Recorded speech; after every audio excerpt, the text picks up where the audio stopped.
Hey there fellow creators, Ben here from Cinder Studios, and this week I wanted to take you on the long process of how I create one of the many color maps that adorn my studio. Stick around.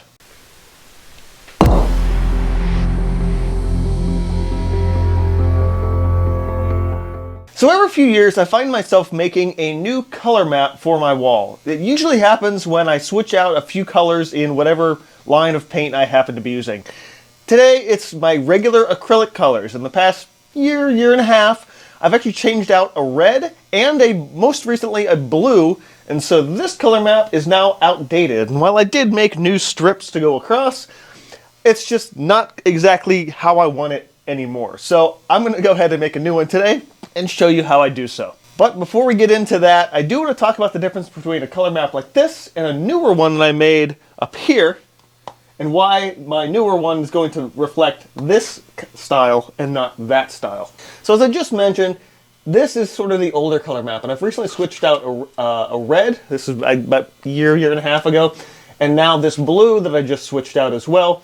So this color map's sort of old, and the way I did this is you have all of the colors in order, both on top and the bottom, and where those different colors meet, usually on that diagonal all the way down is the pure color.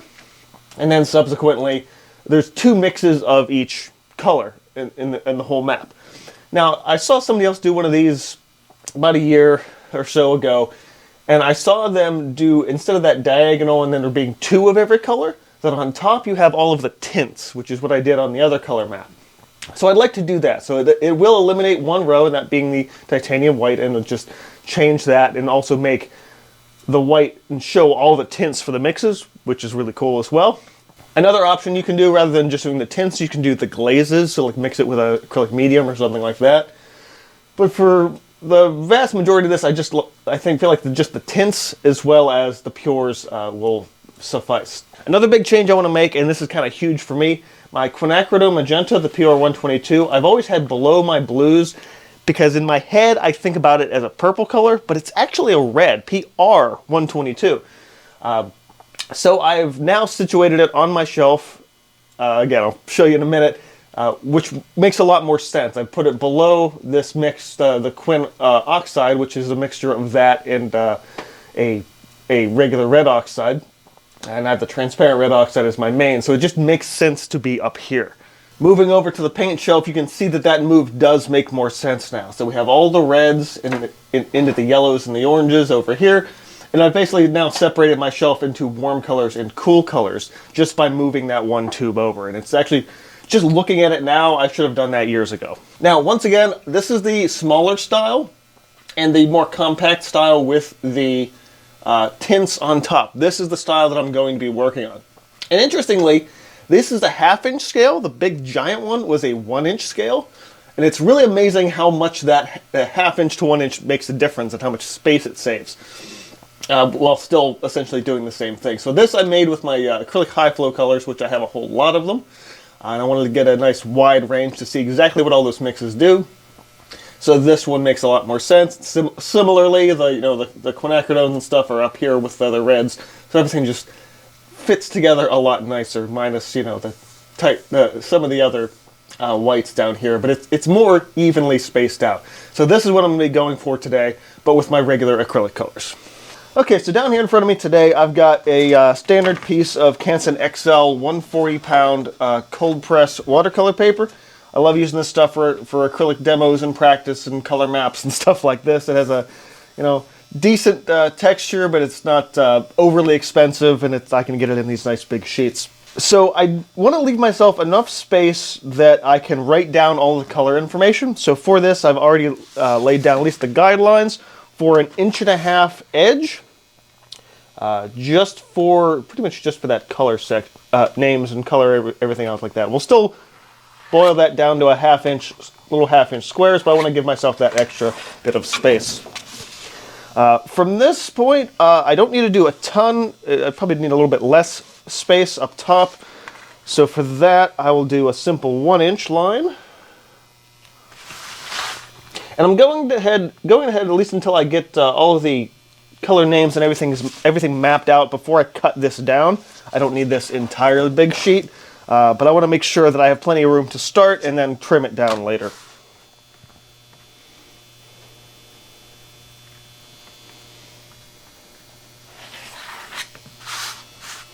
Alright, so I've got 12 colors on my main shelf, so I need at least the room for those.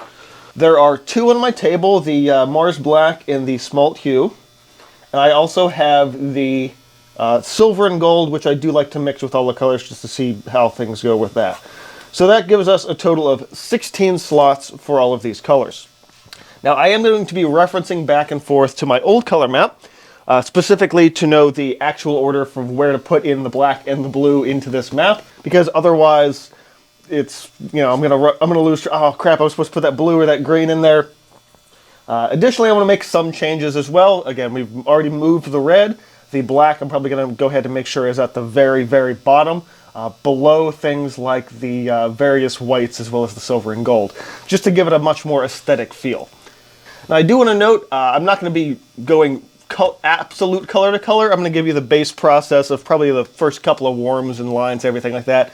The rest of that I'll throw into time-lapse because this process does tend to take about an hour, hour and a half, depending on how many colors you have.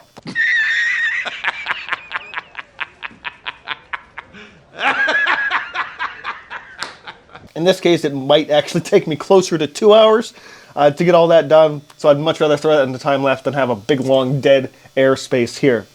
But at least want to get you guys started and show you that the beginnings of that process before I really slow things down. And you guys can see that difference in the colors as we go. Now I'm not going to put the diagonal line in quite yet because I'm not sure where the edge of this square / rectangle is going to end up being.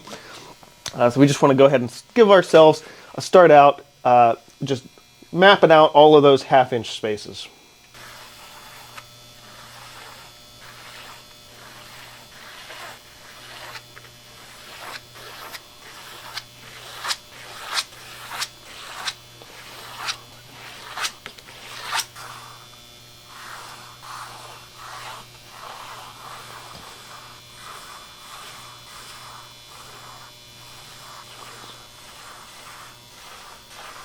Alright, got myself a grid. Not absolutely perfect, but close enough. We're going to be covering it with paint anyway. From here, I can actually now throw down that diagonal line now that I know where my square is. Real lightly. And there we have our base start. Now, of course, I'm going to cut this down. Absolutely necessary for sure. Helps to have those guidelines in place when you go to slice this up. Yes, you can just use scissors, but I just find the X-Acto knife is a nice, cleaner, thinner cut and takes a lot less time. And we will certainly be spending a lot of time today. Now, technically, I did make this, I think, 1 square larger than I needed to. I think, possibly 2. I just mostly wanted to be sure I had enough space. It's always good to give yourself a little bit more space rather than a little bit less. And that's a lot more manageable now than that larger sheet. So I know I don't get lost or anything like that. I'm going to go ahead and label down my colors. For a color map like this, I like to put not only the name of the color, but also the pigment information. So I'll be doing that real small all the way down the line here, as well as letting myself know that the upper layer will be tints with titanium white. Okay, so that rounds out the map. I did have that extra space, but decided to fill it with my micaceous iron oxide right after the black, which should fill that space out rather nicely without causing too much weird headaches or visual impairments, so to speak, with the overall color map itself. Alright, so I'm just about ready here to get started. As with any other acrylic type video like this, you're going to need a bucket of water as well as a mixing palette, which I'm going to have off to the side, off camera for today, just because I really want to give you guys that full view of the whole color map. What is nice about a color map like this is it does give me an excuse to use my absolutely ridiculously large glass palette, which is also why I'm not showing it on camera. It would take up the entire thing. For this one, I'm going with a relatively small flat brush for the vast majority of these. When I do the center pure lines, I'm probably going to be reaching for a liner, just because it's a really small area of space. And for this, you're just, adding a couple little blobs of color at a time. For this, I'm using my nice giant glass palette. So for this, I'm going to be adding just tiny little blobs of color all the way down of essentially each of those. And I'll squeeze just a little bit at a time as I need it. I'm not going crazy. This is a very small area, and because of how long this process takes, you're going to be, mixing and using just a little bit of paint at a time. So tiny little, pea-sized blobs of paint. That way you're not wasting a ton of your tube either, and everything helps a little more easily like that. Now, I will be grabbing a little bit more white than anything else because we are tinting every one of these colors.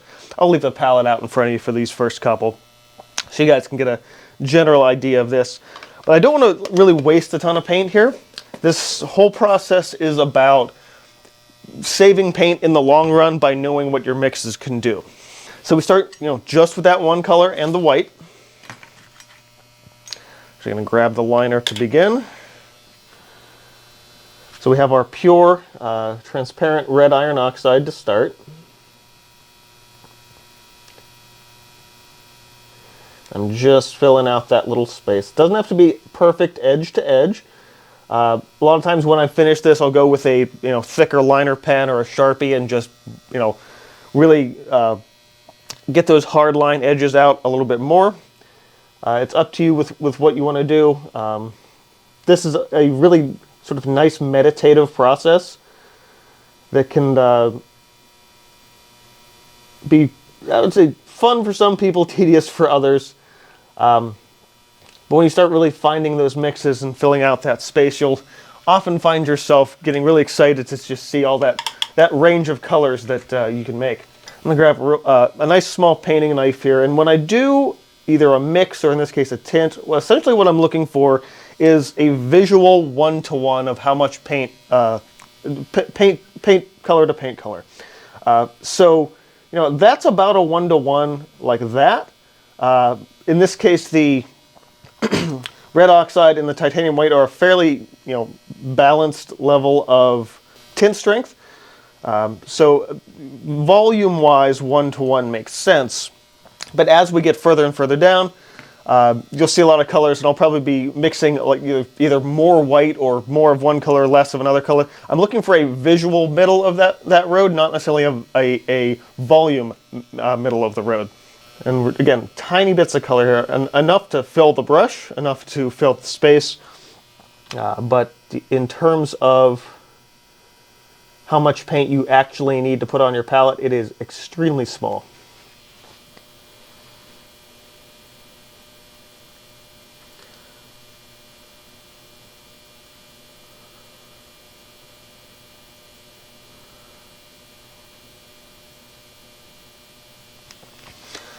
And ta-da, first block. Now, next color up is my red mix, the quinacridone oxide. So I will throw, and I want to leave myself a little space, and because as we mix, like it's simple now, you have that little bit of space, but as you mix more and more, and by the time you get down here, it's going to be every little mix all over this palette. So it's nice to have a lot of space to work with, or just multiple palettes. Usually ends up being the case. A lot of times when I've done these over the course of like a whole weekend. Like I'll do like 3 or 4 blocks and then clean the palette and come back an hour later and mess with it again. So in this instance, now I could go straight into that pure and pure first. I don't necessarily need to. I'm going to go ahead and set some of that aside. I want to do the mix first. And again, we're looking for a visual one-to-one, not necessarily exactly that color. So in this case, I probably don't need as much of that red to get ourselves like that, somewhere in the middle. So visually, it looks like it's it's both of them together. But as far as how much I mixed, it was very little of this red compared to the red oxide. So I can actually use my bigger brush for that. So we have the first mix is here.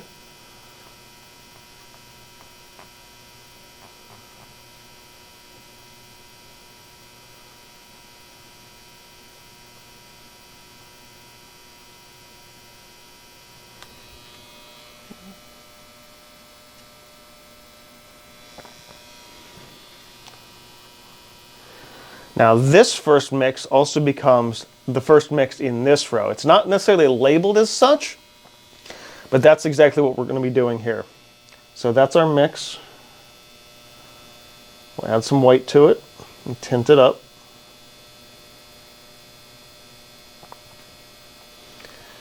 And then that mix gets added to the row above. Do need a slight bit of water here to keep the paint flowing. We are working on paper here, not on canvas.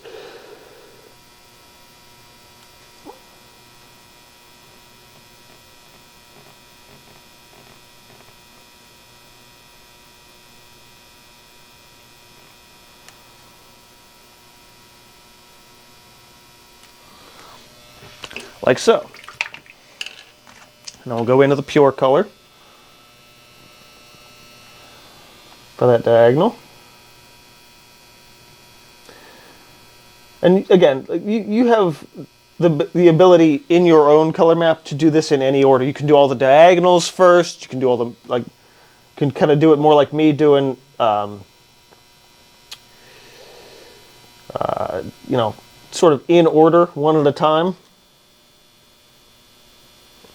Or you can just do like a whole row of color one at a time and everything like that without having to do all the mixes. You can just do those, or just do those ones, or just do the verticals.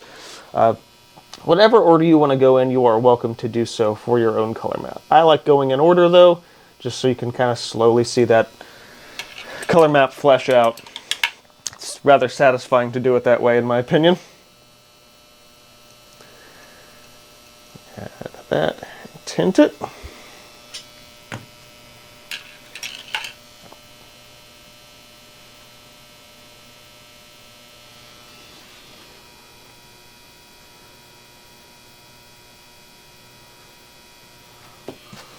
Need to move this out of the way now.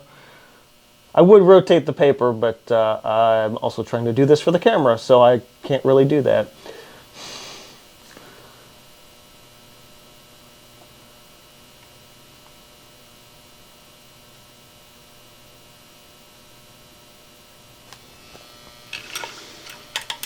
Do need a little bit more of that pure color in this edge of the triangle. Again, I'm not being insanely precise, but I want it to at least still look okay. Especially for that bridge between the pures and the tints.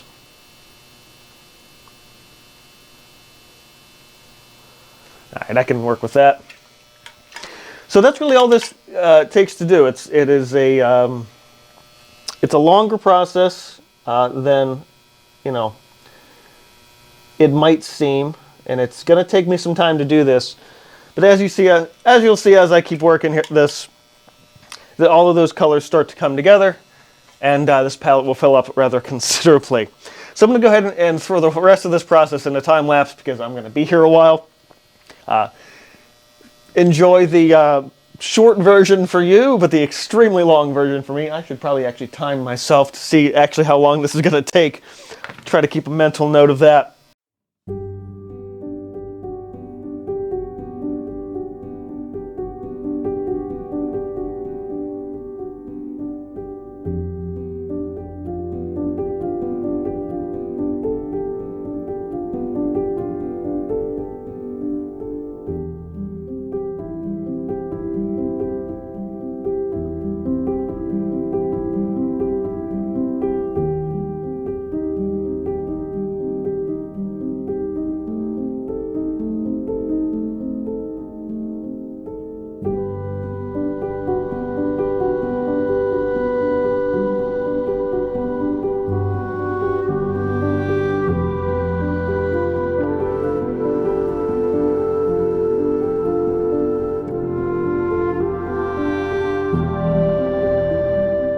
Okay, I want to interrupt because it's been about an hour now.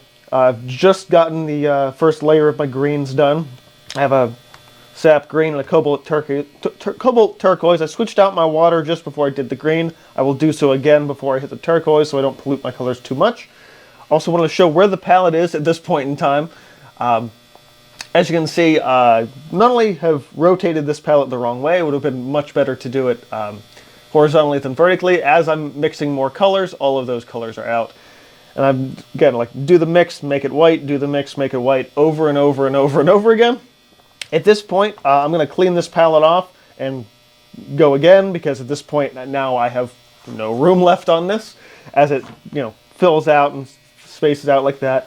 General tip here, if you're doing this yourself, don't do this all vertically like this. Rotate your page as you need to, and make sure where you're dipping your hand, because I now have all these dark streaks over top of areas where there will be thin white paint, essentially, a little bit later on. So all of that's going to show through. Now, I could go through and repaint some white over those squares to hide that, but I'm not that worried about it. It's just a reference for me. It's, might look nice for like an Instagram post or something like that, but I don't really care about all those little imperfections, at least personally. But if you're doing one yourself, you might want to keep an eye out on how much you're rubbing your hand on the page and sitting there, because that's all of what this is just from me setting my hand here and picking up whatever random crap is on my backing board.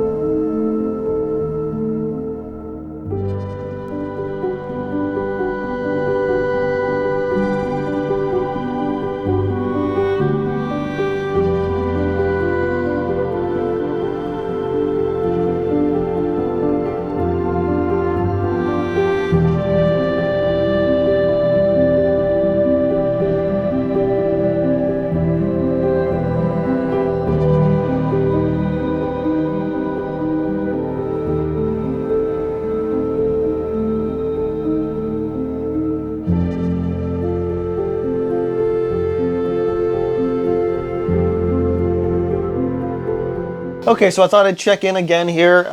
Just finished up, well, almost all of my blues. I got one more left to do.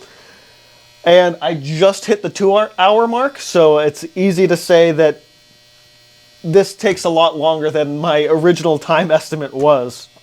I'm kind of in the zone, at least a little bit, but once again, I now need to clean my palette another time.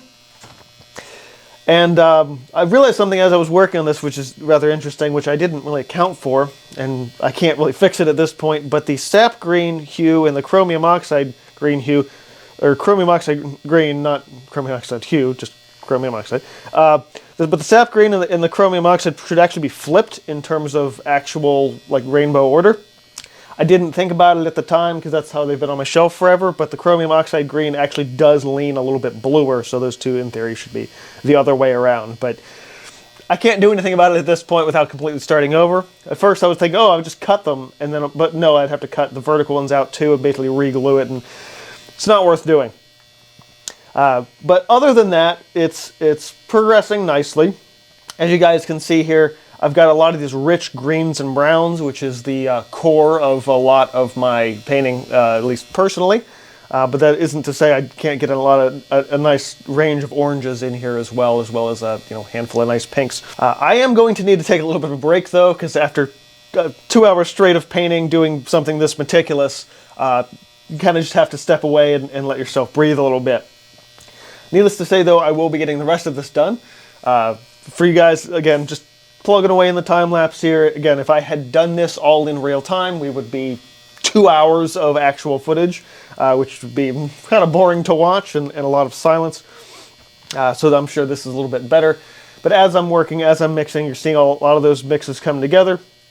And just that wide range of, especially, I would say, these deep, rich earth tones, which at least for my particular color set is exactly what I need.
Okay, so I finished up that color map, and I plugged it into a photo editor here to see and show you guys just how to use a color map like this.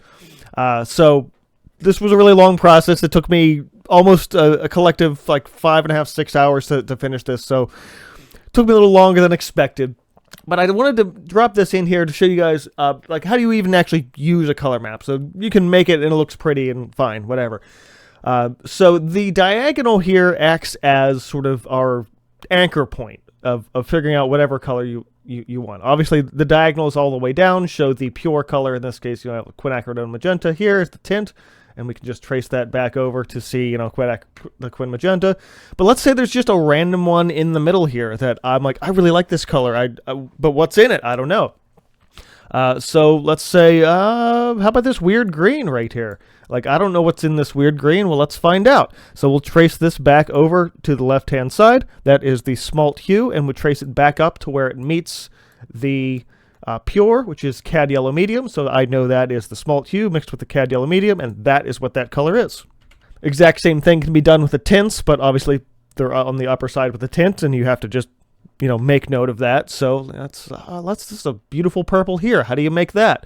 Well, let's trace back that way. It's the quin magenta, and trace back down to the diagonal here, and that's anthraquinone blue, and because it's in the white, it's a tint. It's a really simple and easy to use system to figure out exactly what color you need based on a chart like this. So while the process is much longer than I anticipated originally, it is a pretty simple concept to create your own color map, and I highly recommend you do so for whatever paints you happen to be working with. Oils, acrylics, watercolors, gouache, casein, whatever your go-to medium is, make yourself a color map.